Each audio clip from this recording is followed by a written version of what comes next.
But पूरे विश्व में गॉल ब्लैडर की जो कैंसर की समस्या है, इसका अकेले 10% हिस्सा इन गंगेटिक बेल्ट्स में है। लाइकली ये eastern UP, Bihar, Assam, West Bengal, सिर्फ इन एरियाज में विश्व के करीब 10% गॉल ब्लैडर कैंसर के इंसिडेंस इन्हीं जोन में है जी।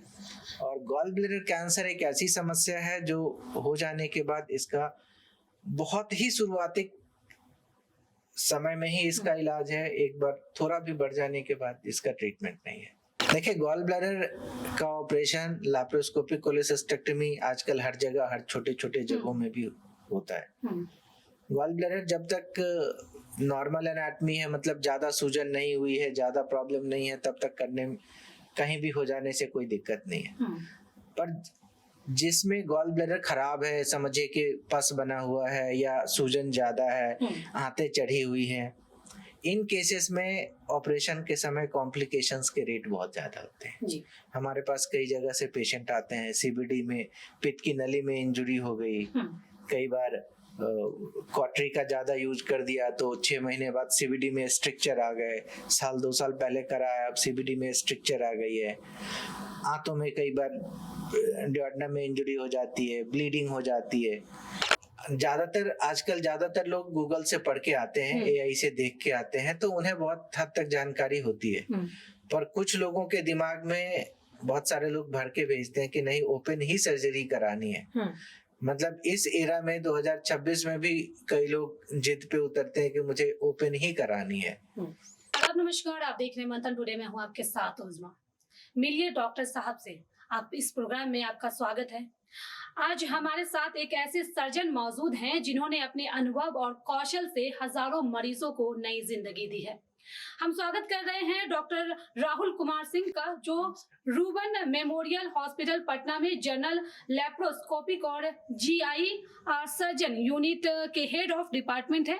15 सालों का इनके पास अनुभव है और 14,000 से ज्यादा इन्होंने सफल सर्जरी की है और अपने क्षेत्र में एक भरोसेमंद नाम भी है।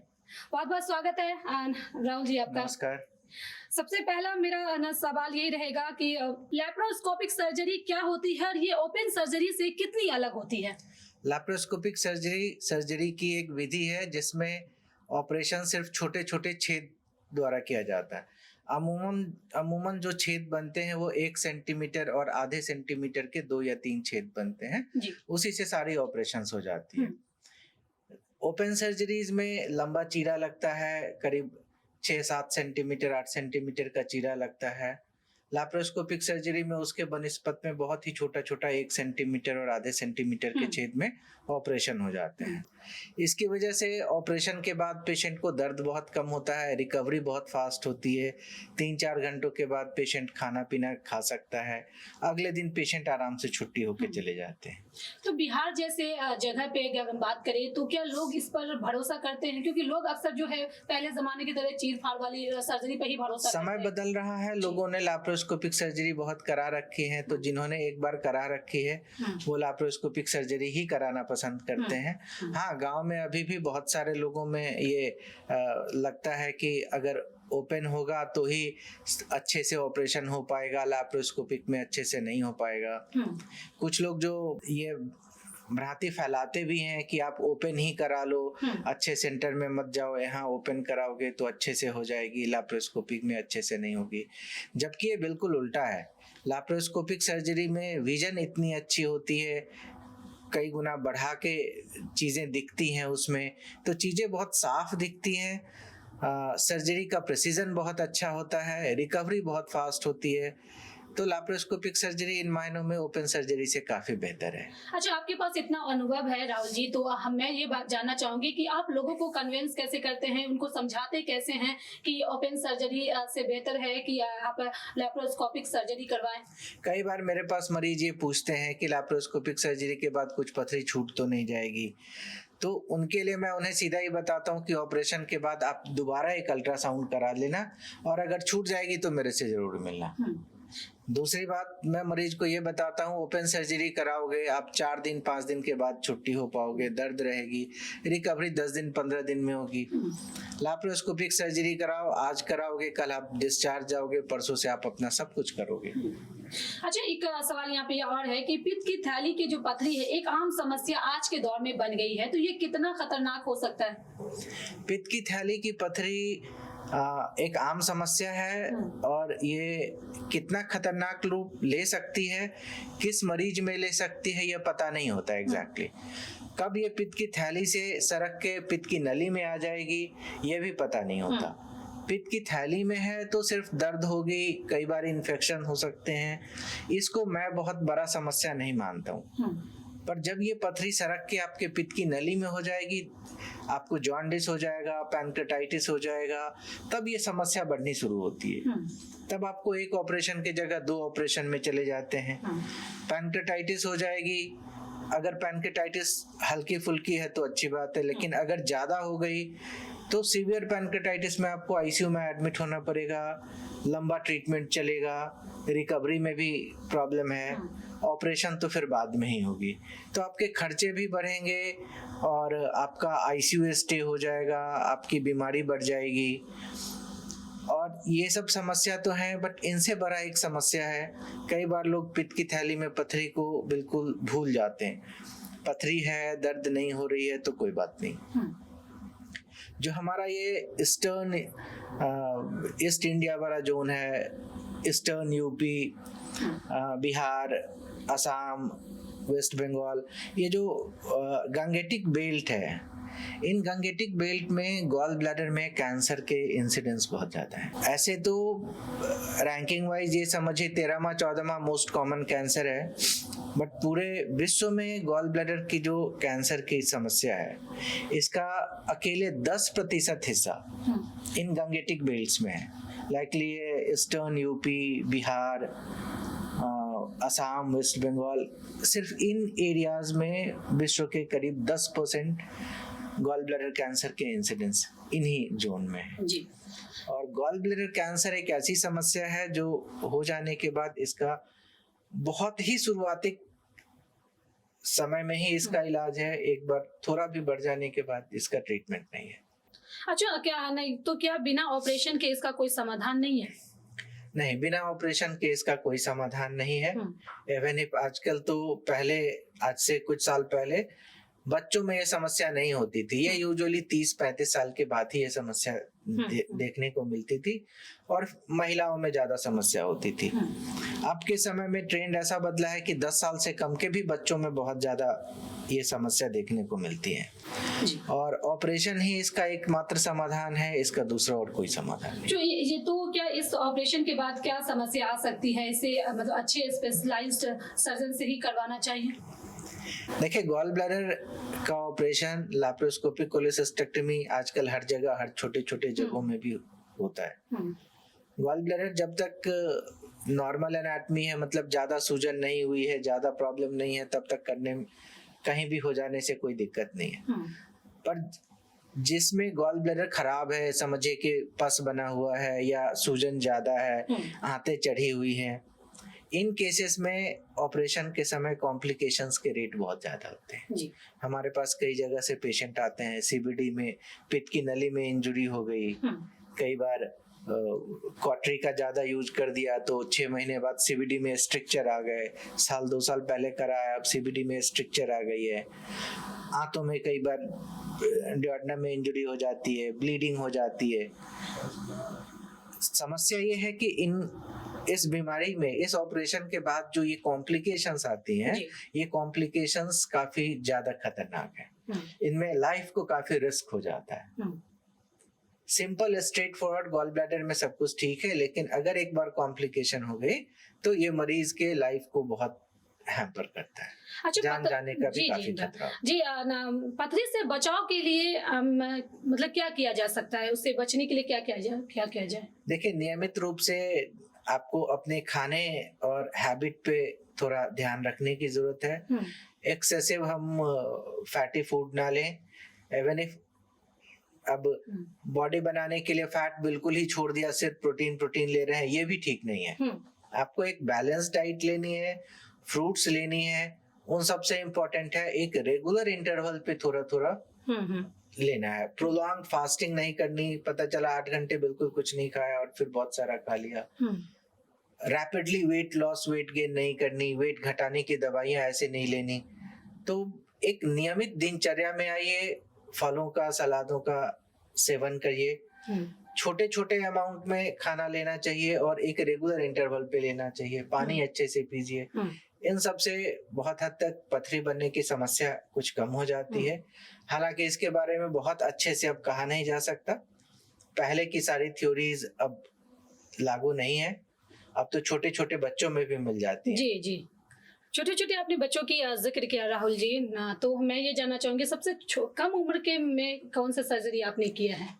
आज तक जो सबसे कम उम्र के बच्चे का पित्त की थैली का पथरी का ऑपरेशन किया है वो 2 साल 7 महीने का बच्चा है। इतनी छोटी उम्र में? इतनी छोटी उम्र का बच्चा है। अब इस बच्चे में ये पथरी क्यों बन गई ये कहना बड़ा ही मुश्किल है।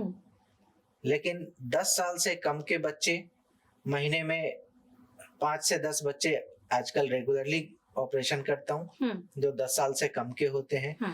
एवं 5 साल से कम के बच्चे महीने में 1-2 बच्चे जरूर मिल जाते हैं जिनको पित्त की थैली में। आपको इतना अनुभव है तो मैं ये जानना चाहूंगी कि आपके पास सबसे कौन सी उम्र के लोग इस सर्जरी के लिए सबसे ज्यादा आते हैं? यूजुअली 30 से 40 साल के एज ग्रुप के लोग ज्यादा आते हैं।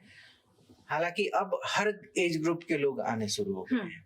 ऐसा नहीं है कि 20 साल से कम एज ग्रुप के लोग नहीं आते हैं। पहले 10 साल से और 20 साल से कम एज ग्रुप के लोग साल में 1-2 आते थे। 10 साल से कम का बच्चा आज से 8-10 साल पहले शायद ही कभी साल में 1 आ गया तो आ गया, अभी महीने में 10 आते हैं। तो आजकल हर एज ग्रुप के लोग आते हैं।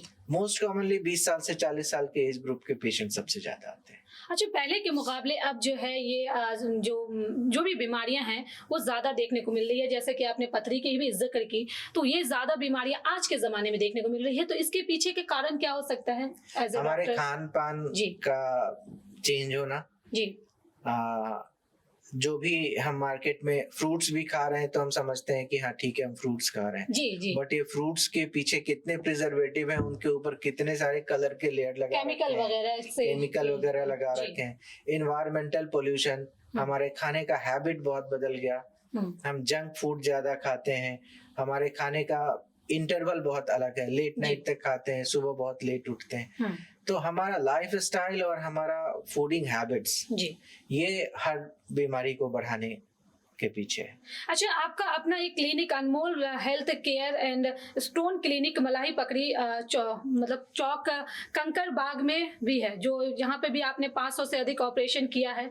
यह सर्जरी पूरी तरह आपका सुरक्षित भी रहा है, तो इसमें रिस्क कभी कभी होता है?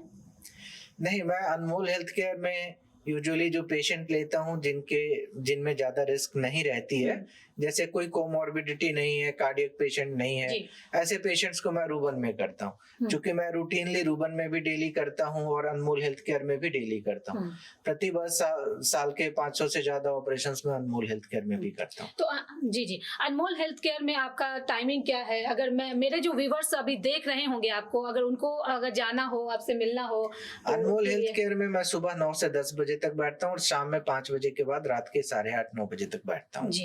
अनमोल हेल्थ केयर मेनली डिजाइन किया गया था जो सोशियो इकोनॉमिकली थोड़े पुअर पेशेंट्स हैं, जो बहुत अफोर्ड नहीं कर सकते, बड़ा मल्टी स्पेशलिटी हॉस्पिटल अफोर्ड नहीं कर सकते।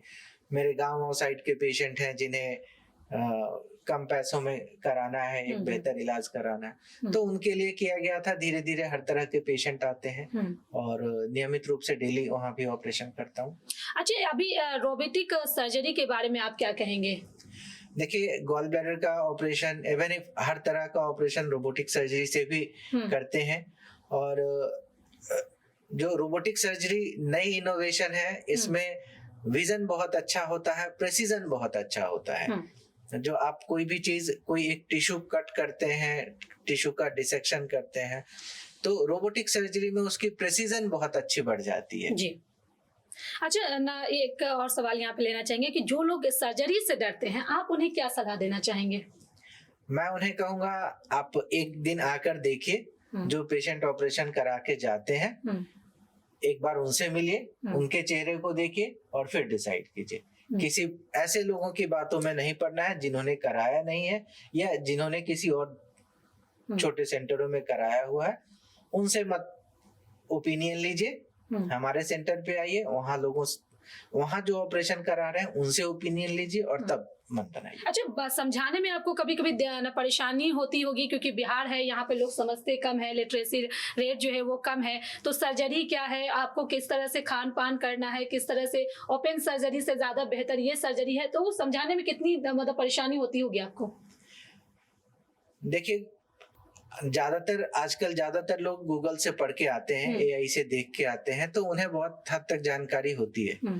पर कुछ लोगों के दिमाग में बहुत सारे लोग भर के भेजते हैं कि नहीं, ओपन ही सर्जरी करानी है। मतलब इस एरा में 2026 में भी कई लोग जिद पे उतरते हैं कि मुझे ओपन ही करानी है।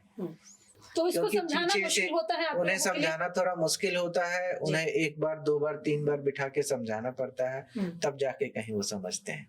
इनफैक्ट मैं उन्हें कई बार, जो हमारे ऑपरेटेड पेशेंट हैं, उनसे मिलवा देता हूँ। उनसे मिलके वो ज्यादा अच्छा समझते हैं, उन्हें देख के वो ज्यादा अच्छा सेटिस्फाइड होते हैं। अच्छा, आपने ये फील्ड ही क्यों चुना? ये सवाल का जवाब देना थोड़ा मुश्किल है। एक 17-18 साल पुरानी बात है। तब तो शायद इतना सोचा नहीं था। तब शायद इतना सोचा भी नहीं था कि इस फील्ड में जाके इतने ऑपरेशंस करूंगा और इतने एडवांस सर्जरीज भी करूंगा। जी, अच्छा, एक आखिरी सवाल है डॉक्टर साहब आपसे मैं लेना चाहूंगी कि किन बीमारियों में लैप्रोस्कोपिक सर्जरी सबसे ज्यादा की जाती है? लगभग पेट की हर बीमारी में लैप्रोस्कोपिक सर्जरी होती है। गॉल ब्लैडर, अपेंडिक्स, हर्निया, ये सब कुछ कॉमन बीमारीज है। यूट्रस रिमूवल, बच्चेदानी निकालना, ओवेरियन सिस्ट, ये सब कुछ ऐसी बीमारीज हैं जिनमें अब एक्सक्लूसिवली लैप्रोस्कोपी ही की जाती है। मतलब मैं इनफैक्ट एक्सक्लूसिवली लैप्रोस्कोपी ही करता हूँ और फायदा भी है। आज शाम में ऑपरेशन करता हूँ, अगले दिन सुबह मरीज अपने घर चला जाता है। कभी सुबह में 8-9 बजे किया तो शाम में 7 बजे पेशेंट अपने घर चला जाता है। जी, अच्छा, एक आखिरी सवाल बस इतना लेना चाहेंगे कि आप हमारे व्यूवर्स को क्या राय देना चाहेंगे आज के दौर के हिसाब से, जिस तरह से खान पान है, जिस तरह से बीमारियां बढ़ रही है, एज ए डॉक्टर आप हमारे व्यूवर्स को क्या कहना चाहेंगे? मैं कहूँगा, अपना काम तो इम्पोर्टेंट है ही, पर स्वास्थ्य भी बहुत इम्पोर्टेंट है। कुछ समय अपने स्वास्थ्य के लिए दीजिए, नियमित खाना पीना कीजिए, समय पे खाना पीना कीजिए और स्वस्थ खाने पे ध्यान दीजिए। Junk food, cold drinks, late night जगना, लेट नाइट खाना, इन सब चीजों को थोड़ा कम करके स्वस्थ खाने पे और रेगुलर खाने पे, थोड़ा एक्सरसाइज करने पर ध्यान दीजिए। चलिए, बहुत बहुत शुक्रिया डॉक्टर साहब आपका। तो चलिए, फिलहाल इस खबर में बस इतना ही। देश दुनिया की ऐसी तमाम बड़ी खबरों के लिए बने रहे मंथन टुडे के साथ। साथ ही हमारे चैनल को लाइक करें, सब्सक्राइब करें, फॉलो करें और निष्पक्ष पत्रकारिता देखना है तो देखते रहे मंथन टुडे। बहुत बहुत शुक्रिया, धन्यवाद।